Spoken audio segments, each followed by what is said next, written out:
था उसने पूरे जीवन भर। अब यहां एक बात सोचने की है, जिसने पूरे जीवन इतने बड़े बड़े पाप किए हो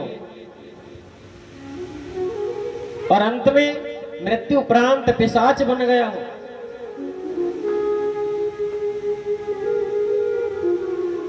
और उसको ताम्रों ने बांध करके बैठाया कथा सुनने के लिए। कैसे बैठाया? रस्सियों से, मोटी मोटी रस्सियों से बांध करके बैठाया। लेकिन तुमको तो बांध के नहीं बैठाया ना, तुम तो अपनी मर्जी से सुन रहे हो। इतने बड़े महादुराचारी पापी जब विंदुक की मुक्ति ये शिव महापुराण कथा कर सकती है, तो क्या हमारा कल्याण नहीं होगा?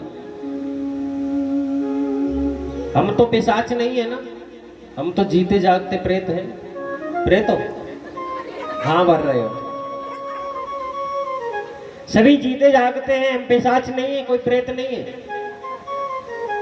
जब पिशाच का कल्याण जब शिव महापुराण कर सकती है, तो हमारा भी कल्याण निश्चित होगा, ये विश्वास है। भोले बाबा की कृपा से जरूर कल्याण होगा, और जीते जी कल्याण होगा, मरने के बाद नहीं। जीते जी भगवान शिव का धाम तुम्हें प्राप्त होगा, शिव की भक्ति प्राप्त होगी।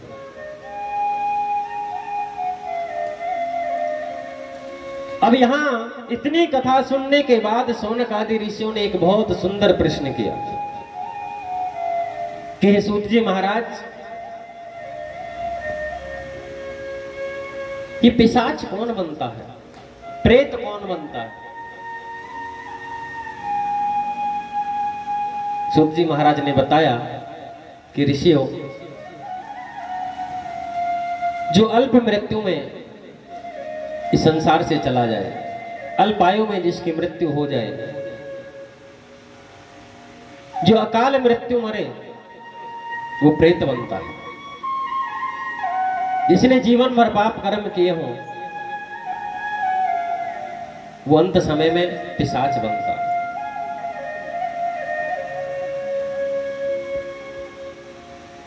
बोलिए, अकाल मृत्यु क्या है? सूत जी महाराज बताते हैं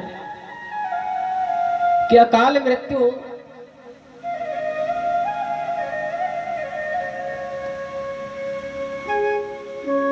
अगर किसी की मृत्यु अग्नि में जलने से हो जाए, उसे अकाल मृत्यु कहा जाता है। आग लगा करके कोई मर जाए, वो अकाल मृत्यु है। जल में डूब करके किसी की मृत्यु हो जाए, वो अकाल मृत्यु है। सड़क दुर्घटना में किसी की मौत हो जाए, वो अकाल मृत्यु है। और सबसे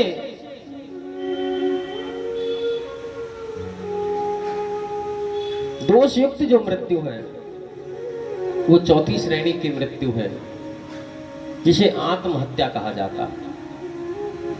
अपने आप अपने आत्मा की हत्या कर लेना, फांसी लगा करके या जहर खा करके, वो सबसे दोषयुक्त मृत्यु है। ये चारों प्रकार की अगर मृत्यु हुए, तो वो अकाल मृत्यु की श्रेणी में आती है। और इस प्रकार जो मृत्यु पाते हैं, निश्चित ही उनकी मुक्ति नहीं होती।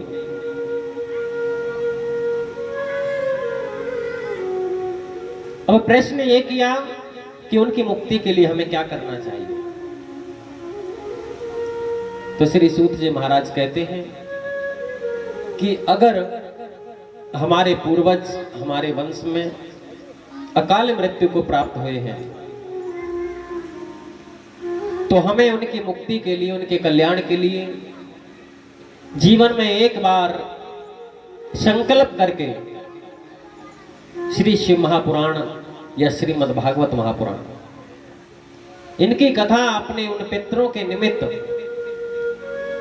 श्रवण करनी चाहिए, और संकल्प करके इस कथा का फल उन पूर्वजों को अर्पित कर देना चाहिए।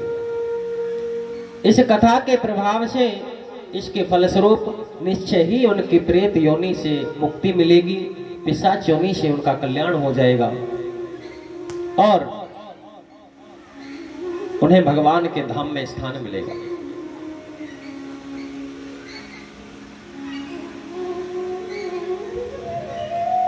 लेकिन कथा करने के लिए, कथा कराने के लिए जीवन में बहुत बार सोचना पड़ता है, क्योंकि कथा कराना कोई छोटी बात नहीं। कथा कराने के लिए बहुत धनराशि भी चाहिए, और सबसे बड़ी बात है कि उस व्यवस्था को संभालना। किसी के यहां अगर शादी विवाह हो जाए,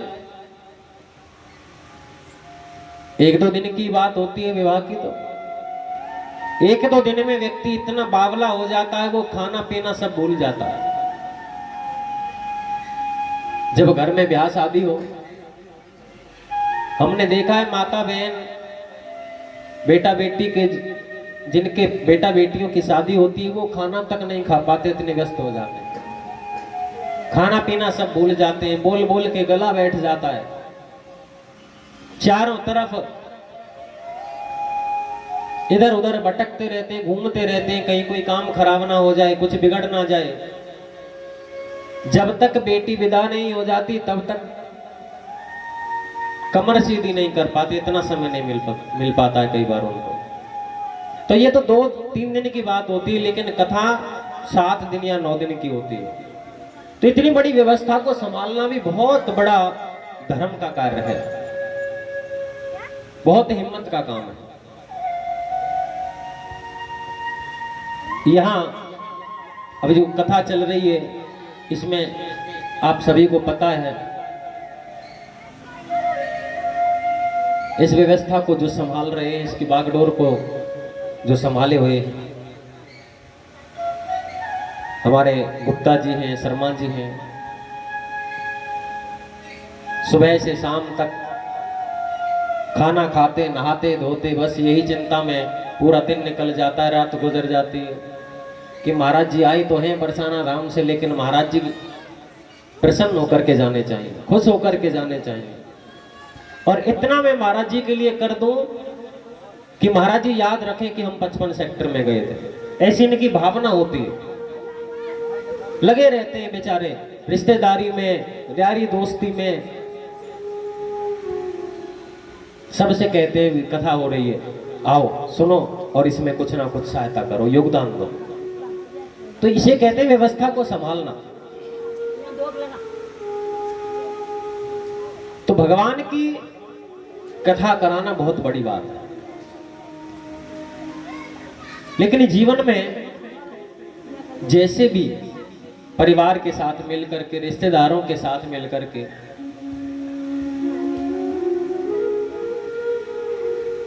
अपने पितरों के निमित्त, अपने पूर्वजों के निमित्त एक बार जरूर हमें भगवान शिव की शिव महापुराण कथा अपने पितरों के निमित्त करानी चाहिए, जिससे कि हमारे पूर्वज जो काल मृत्यु जो मरे हैं, पिशाच योनि, प्रेत योनि में जो गए हों, उनका कल्याण हो जाए। तो भगवान शिव की कथा को सुनकर के उस बिंदु का कल्याण हुआ। बिंदु शिवलोक में आया, शिवलोक में आकर के भगवान शिव के दर्शन किए, प्रणाम किया, और दर्शन करके विंदुक ने देखा कि मेरी पत्नी चंचुला पास में खड़ी है। उसकी ओर देख करके वो विंदुक रोने लगा, आंखों से अश्रु धारा बह गई। बाबा भोलेनाथ पूछने लगे, बेटा अब क्या दुख है? अब तो तेरा कल्याण भी हो गया, तेरी मुक्ति हो गई, लेकिन अब भी तू रो रहा है। विंदुक ने कहा, बाबा मुझे कोई दुख नहीं है, मैं इसलिए रो रहा हूं कि धन्य है ऐसी पत्नी, भगवान ऐसी पत्नी सबको दे कि जिसकी भक्ति के प्रभाव से अपना भी इसने कल्याण कर लिया, और इसी की भक्ति का फल है, इसी की भक्ति का जो प्रभाव है कि आज मेरी पिशाच योनि से मुक्ति हो गई। अगर ये आपकी भक्ति नहीं करती, आपकी कथा नहीं सुनती, तो आज मैं पिशाच बनकर के विंध्य पर्वत पर ही पड़ा रहता। भगवान शिव ने विंदुक को भी अपना प्रिय गण बना लिया। चंचुला और विंदुक भगवान शिव के लोक में ही रहने लगे और बड़े आनंद के साथ बाबा का भजन करते, सेवा करते और अपना जीवन यापन करने लगे।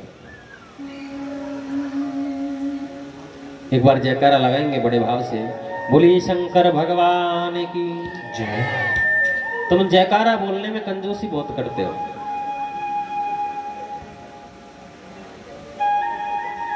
जयकारा जोर से बोलना चाहिए। जयकारा क्यों बुलवाया जाता है पता है आपको? आचार्य जी बताओ इनको, जयकारा बोलने से क्या फायदा होता है? बताओ बताओ, आप बताओ। एक बार जोर से जयकारा लगाओ और फिर हमारे आचार्य जी बताएंगे आपको जयकारा क्यों बोलना चाहिए।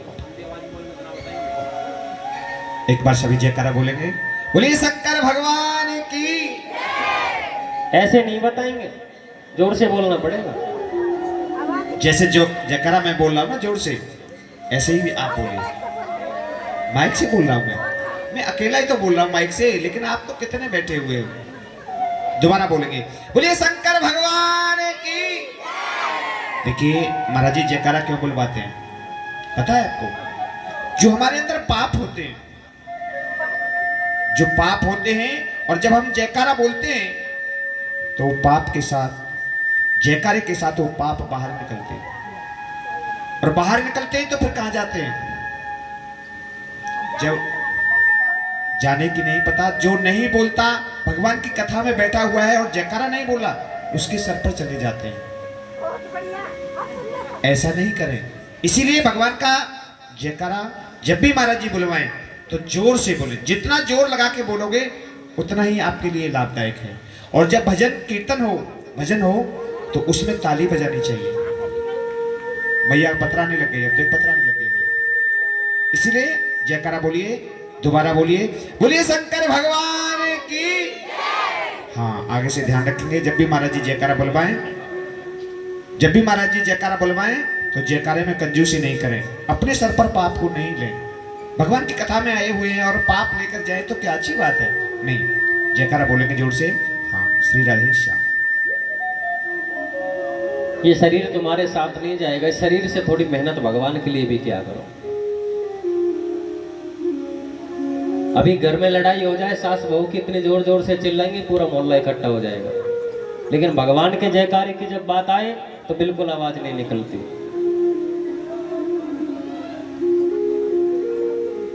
और अभी समय है, अभी अवसर है, बाद में पछताना ही रह जाएगा। कब? जब इस तन से प्राण निकल जाएंगे।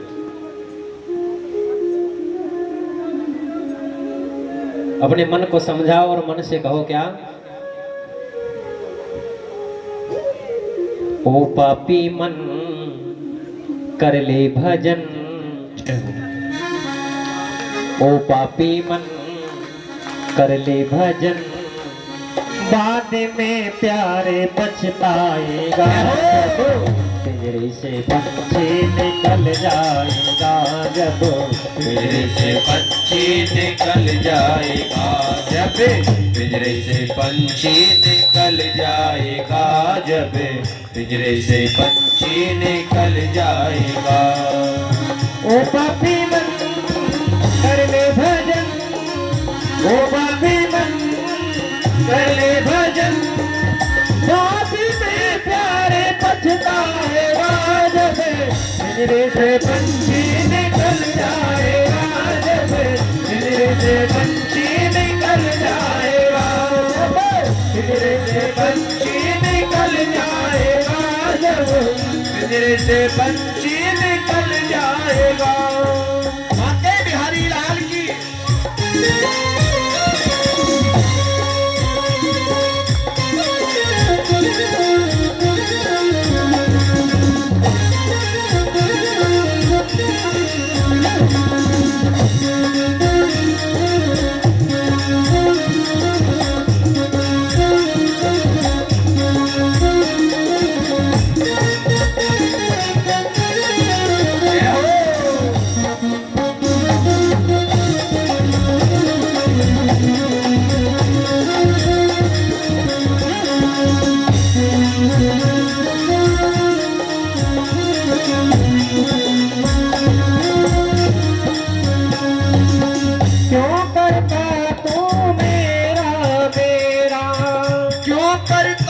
तू मेरा मेरा ना कुछ तेरा ना कुछ मेरा, ना कुछ तेरा ना कुछ